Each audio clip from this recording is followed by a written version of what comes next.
മറഞ്ഞിരുന്ന് ആക്രമിക്കാൻ പദ്ധതിയിടുന്ന പാകിസ്ഥാന് ശക്തമായ മുന്നറിയിപ്പുകൾ നൽകുകയാണ് രാജ്യം.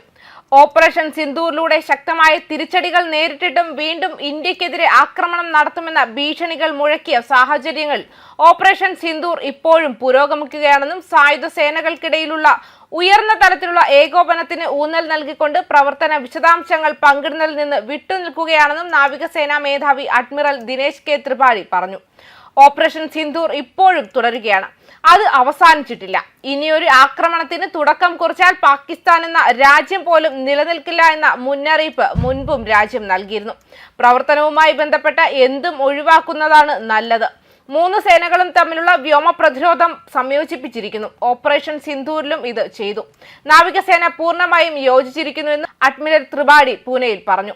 പഹൽഗാം ഭീകരാക്രമണത്തെ തുടർന്ന് വടക്കൻ അറേബ്യൻ കടലിലെ കാരിയർ യുദ്ധ ഗ്രൂപ്പിന്റെ സാന്നിധ്യം പാകിസ്ഥാൻ നാവികസേനയെ തീരത്തോട് അടുത്തോ തുറമുഖങ്ങൾക്കുള്ളിലോ നിർത്തിവെക്കുന്ന സമ്മർദ്ദം ചെലുത്തിയതായി ചൂണ്ടിക്കാട്ടി. ഓപ്പറേഷൻ സിന്ദൂർ നാവികസേനയുടെ സ്ഥിരം സന്നദ്ധത മാതൃകയുടെ ഫലപ്രാപ്തി പ്രകടമാക്കിയതായും അദ്ദേഹം പറഞ്ഞു. 16ാമത് നാവികസേനാ മേധാവിയോടുള്ള ആദരസൂചകമായി നേവി ഫൗണ്ടേഷൻ പൂനെ ചാപ്റ്റർ സംഘടിപ്പിച്ച 6ാമത് അഡ്മിറൽ ജെ.ജി. നഖ്ദർനി സ്മാരക പ്രഭാഷണ വേളയിലാണ് അഡ്മിറൽ ത്രിപാഠി ഈ പ്രസ്താവന നടത്തിയത്. ഇന്ത്യയുടെ വിമാനവാഹിനി കപ്പൽ പദ്ധതികളെക്കുറിച്ചുള്ള ചോദ്യങ്ങൾക്ക് മറുപടി നൽകിക്കൊണ്ട് ശക്തമായ ഒരു കാരിയർ കപ്പൽക്കൂട്ടം നിലനിർത്തേണ്ടതിന്റെ പ്രാധാന്യം നാവികസേനാ മേധാവി എടുത്തു പറഞ്ഞു. സമുദ്ര ഉത്കർഷ സെമിനാറിൽ പ്രതിരോധ മന്ത്രി രാജ്നാഥ് സിംഗ് വിമാനവാഹിനി കപ്പലിന്റെ ശക്തിയെക്കുറിച്ചും അതിന്റെ ആവശ്യകതയെക്കുറിച്ചും അവ എത്രത്തോളം പ്രധാനമാണെന്നും സംസാരിക്കുന്നത് ഞങ്ങൾ കേട്ടു. INS വിക്രമാദിത്യ വിരമിക്കലിനോട് അടുക്കുകയാണ്. അതിനാൽ അടുത്ത വിമാനവാഹിനി കപ്പൽ ഉൾപ്പെടുത്തുമ്പോൾ INS വിക്രമാദിത്യക്ക് പോകാനുള്ള സമയമാകും. ആ സമയത്ത് ഞങ്ങൾക്ക് 2 വിമാനവാഹിനി കപ്പലുകൾ മാത്രമേ ഉണ്ടാകൂവെന്നും അദ്ദേഹം പറഞ്ഞു. പാകിസ്ഥാൻ തദ്ദേശീയമായി നിർമ്മിച്ച സ്മാഷ് ഹൈപ്പർസോണിക് കപ്പൽ വിരുദ്ധ ബാലിസ്റ്റിക് മിസൈൽ പരീക്ഷിച്ചതിനെക്കുറിച്ചും അതൊരു വെല്ലുവിളി ഉയർത്തിയിട്ടുണ്ടോ എന്നതിനെക്കുറിച്ചും ചോദിച്ചപ്പോൾ ഇന്ത്യൻ ശാസ്ത്രജ്ഞർ ഇതിനകം തന്നെ സമാനമായ വിനാശകരമായ സാങ്കേതിക വിദ്യകളിൽ പ്രവർത്തിക്കുന്നുണ്ടെന്നും അദ്ദേഹം പറഞ്ഞു.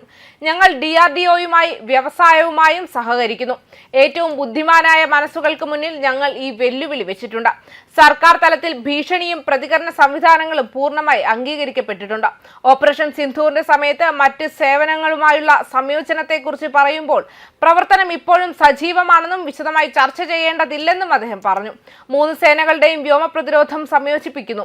ഓപ്പറേഷൻ സിന്ദൂറിന്റെ സമയത്ത് ഇത് ചെയ്തു. നാവികസേന പൂർണ്ണമായും യോജിച്ചു. അണ്ടർ വാട്ടർ ഡൊമൈനിലെ ഗ്രേ സോൺ ഭീഷണികളെ കുറിച്ചുള്ള ചോദ്യത്തിന് മറുപടിയായി വൻ ശക്തികൾ പോലും ആ പരിസ്ഥിതിയിൽ ബുദ്ധിമുട്ടുന്നുണ്ടെന്നും CNS പറഞ്ഞു. ഇത് സ്വാഭാവികമായും ബുദ്ധിമുട്ടാണ്. AI ഉൾപ്പെടെയുള്ള പുതിയ സാങ്കേതിക വിദ്യകൾ ഉയർന്നു വരുന്നുണ്ട്. പക്ഷേ വെള്ളത്തിനടിയിലുള്ള വെല്ലുവിളികൾ നിലനിൽക്കുമെന്നും അദ്ദേഹം പറഞ്ഞു. അണ്ടർ വാട്ടർ ഡ്രോണുകൾ ഇപ്പോൾ വലിയ തോതിൽ നിർമ്മിക്കപ്പെടുന്നുണ്ടെന്നും ഇൻഡക്ഷൻ ആരംഭിച്ചിട്ടുണ്ടെന്നും അദ്ദേഹം കൂട്ടിച്ചേർക്കുകയും ചെയ്തു. ഞങ്ങൾക്ക് ഇതിനകം ചില സർവേ ഡ്രോണുകളുണ്ട്. അന്തർവാഹിനി വിരുദ്ധ യുദ്ധത്തിനും മൈൻ കണ്ടെത്തലിനുമുള്ള സംവിധാനങ്ങൾ ഏർപ്പെടുത്തുന്നതിനുള്ള പ്രവർത്തനങ്ങൾ പുരോഗമിക്കുകയാണ്. സിദ്ധാന്തപരമായി ഞങ്ങളുടെ അണ്ടർ വാട്ടർ കഴിവുകൾ ശക്തിപ്പെടുത്തുന്നതിനെ കുറിച്ച് ഞങ്ങൾ വ്യക്തമാണ്. ഇത് അയൽ രാജ്യത്തിനുള്ള മുന്നറിയിപ്പായതുകൊണ്ട് രാജ്യങ്ങൾ കരുതിയിരിക്കണമെന്നാണ് പലരും അഭിപ്രായപ്പെടുന്നത്. ന്യൂസ് ഡെസ്ക് കർമ്മ ന്യൂസ്.